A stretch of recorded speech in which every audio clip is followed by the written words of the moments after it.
again. Late last night, just 96 remained, and the daytime rally car, I'm delighted to say, is amongst them. Today is the climax of the rally, as the cars are on the final stages, heading for the finishing post at Harrogate this afternoon. So let's go live to Yorkshire now, and William Woolard. William, just where exactly are you? This is the official finishing line, Alan, right in the centre of Harrogate. Remember, this isn't a race. They don't come charging across here. By the time they get here, it's really all over by the shouting and the champagne. All the final placings are really decided on how they do the special stages, and the last special stage is several miles away from here in the hills at Wycombe. As you can see, it's a beautiful sunny day, or indeed it was a few moments ago. Winter seems to have melted away to coincide with the end of the rally. Murphy's Law, I suppose. But it's difficult to believe that really drama has taken place in the hills this morning. Now, you've covered the rally for a good number of years. How does this year compare with previous years? It's an extraordinary event, I think, Alan, the Lombard RAC. I mean, every year they cover very much the same ground. Lots of the same drivers take part in it. But every year is absolutely different. Every year has its own character, if you like. This year, I think, certainly the weather has been the major player. Perhaps not the weather so much as the ice. I mean, I'll never forget the sight of these crack rally drivers in the best rally cars in the world sliding hopelessly sideways across the ice and over the edge. Absolutely amazing. So there have been all sorts of changes of fortune. I think even to finish this event this year is really a major achievement. Well, thanks very much, William. We've appreciated very much your comments over the last few days in keeping us in the picture. I'll give folk information on more of your programme or your later events today a bit later on in the programme. So for now, thanks very much indeed. Thank you, Alan. Let's see what happened to Judi and Rob yesterday. A journey of 350 miles faced the daytime rally team. It was a sleepless night for all, as at the end of Tuesday, the car came close to disqualification because of that incident in a ditch. Team manager John Devonport takes up the story at Selkirk. In Kielder yesterday, I was out of contact for Rob for a long, long time. We were waiting for him out the end of the last stage, and we'd seen cars go by that we knew were in front, and we didn't know what had happened. When we got into Carlisle, we thought we were right on maximum lateness, and for a couple of hours we weren't even sure whether we were still in the event. But the early hours of this morning it was confirmed we were still running, and today it's a new day. All the lateness has gone. We've been penalised for it, but it's all gone, and we're back on time again, so everything's going fine again now. Slight left into turn 90 right, over bridge into turn 90 right.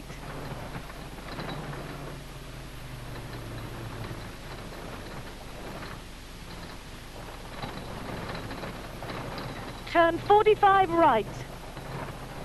The only problem I had is that the rear wiper was on constantly, and I've disconnected that, took the fuse out, pulled the switch off, which we've got to just connect back up, and it was just, I think, a bit of misunderstanding.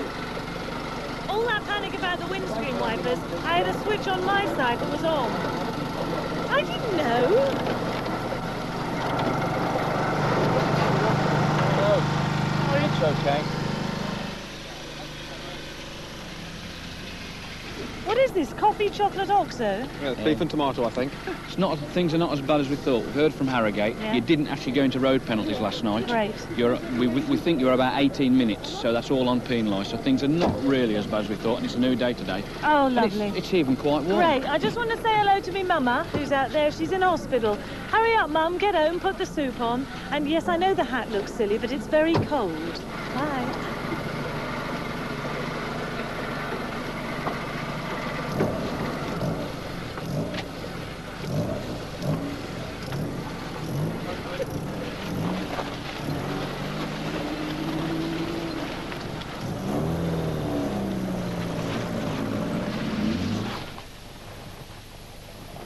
It's a turn 90 left.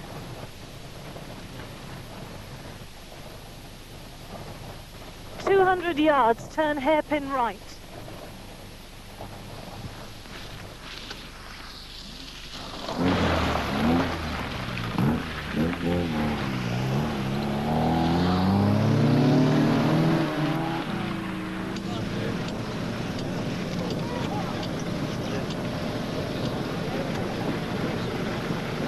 This is Concept.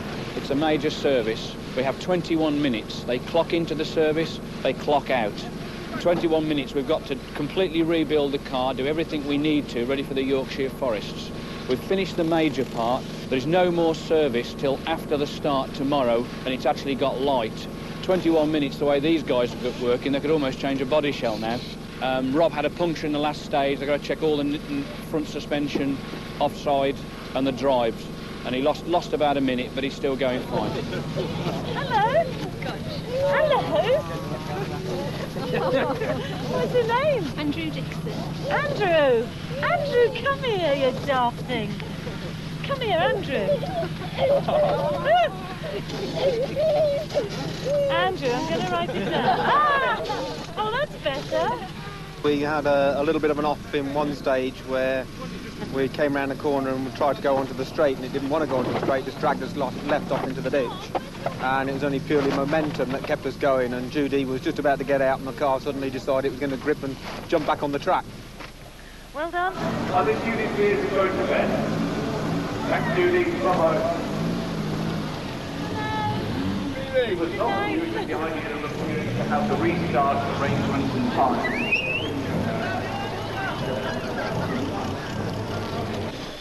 The Kilda complex, it was a heck of a set of stages there, 4 or 5 of them last night, and they were very, very hairy, packed ice underneath the snow areas.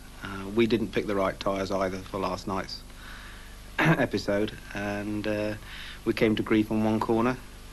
In fact, a couple of corners, and the co-driver helped us get us out on one corner, and some people managed to get us out on another one, some of the spectators and marshals, which we were very grateful for.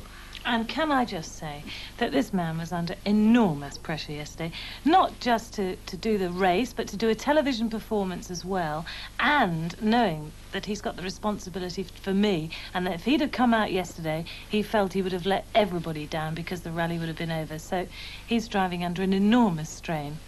I'll have the money now, thank you. It's my belief that headscarf is now holding her head on rather than her hat. Well, the last news we heard was that the daytime car is placed, would you believe, 89th out of the entire field and 5th in its class. Today, they have the last few stages to complete, and we're all keeping our fingers crossed that they do actually get through the rally today.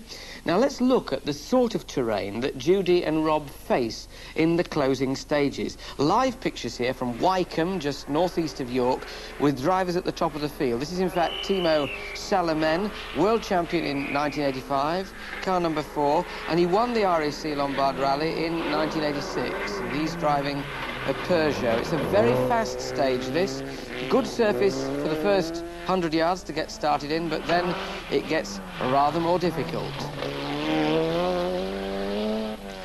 Not for me. Tomorrow we're mounting a special welcome back party for our rally team, so if you'd like to share in the excitement when Judi and Rob cross the finishing line here at Pebble Mill, come on down, but wrap up warm. Be with us for 11:30 a.m. tomorrow morning and bring your party poppers to give them a really good welcome home. They've done incredibly well. You can see live